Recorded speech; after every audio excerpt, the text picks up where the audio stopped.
रामधारी खंड 2 की प्रथम डिक्टेशन स्टार्ट होगी 5 सेकंड बाद में। स्टार्ट।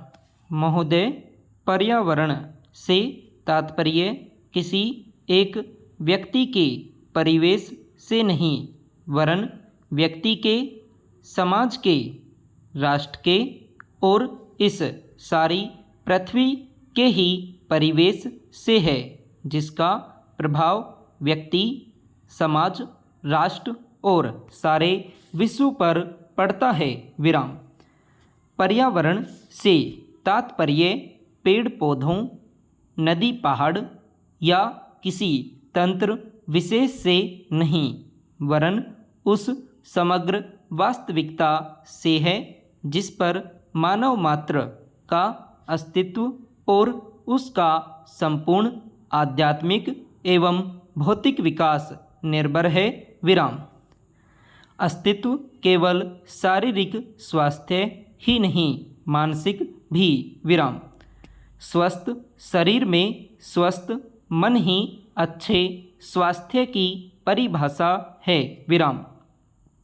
शारीरिक स्वास्थ्य हमारे आहार पर निर्भर है, जिसका स्रोत इस पृथ्वी का जल थल वायुमंडल है। विराम। मानसिक स्वास्थ्य भी प्रकारांतर से इन्हीं पर निर्भर है, क्योंकि जैसा खाए अन्न वैसा बने मन। विराम। स्वस्थ जीवन पर सबसे अधिक प्रभाव हमारे चिंतन का, हमारी परंपराओं का और उन सब परिस्थितियों का पड़ता है जो हमारे ऊपर आरोपित हैं या की गई है या की जा रही है। विराम।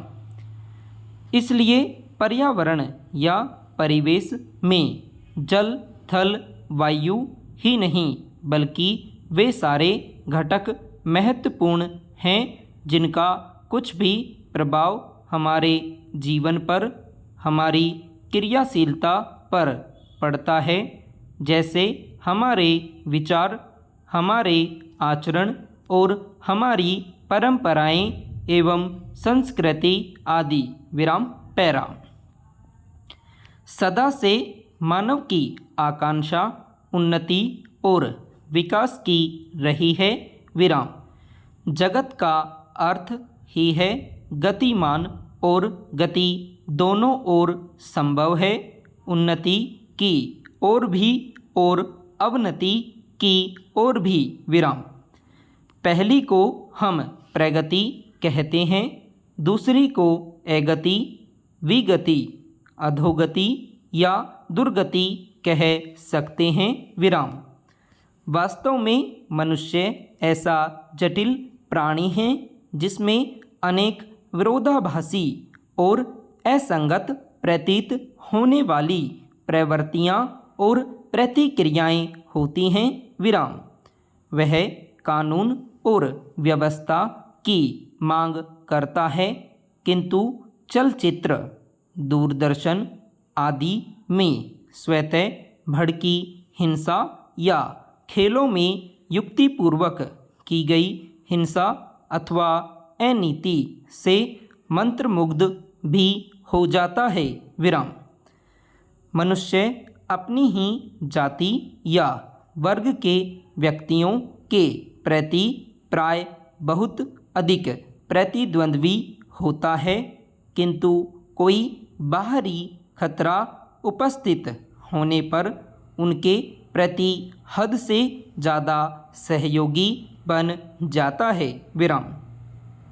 वह सड़कों पर या युद्धों में सामूहिक विनाश के प्रति उदासीन रहता है, किंतु किसी खान में फंसे हुए एक व्यक्ति या किसी कुएं में गिरे हुए एक बालक की रक्षा करने के लिए ढेरों साधन जुटा लेता है।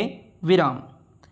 कुछ विद्वान कहते हैं कि मनुष्य बंदर की संतान हो या न हो, किंतु उसमें खालिस बंदर की द्वैध प्रकृति प्राय ही होती है।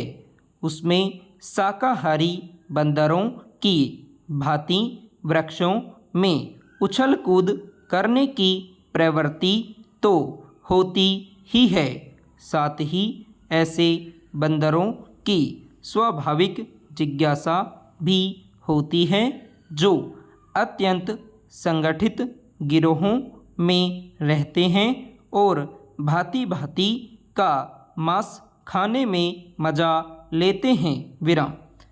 मनुष्य की ऐसी परस्पर विरोधी इच्छा आकांक्षाओं से निपटना असंभव होता है, फिर भी किसी प्रकार का संतुलित मध्यम मार्ग अपनाना अनिवार्य होता है। यही बुद्धिमानी का रास्ता है। विराम। विद्वानों ने मानव की मूलभूत आवश्यकताओं को 5 स्तरों में रखा है। संपूर्ण विराम।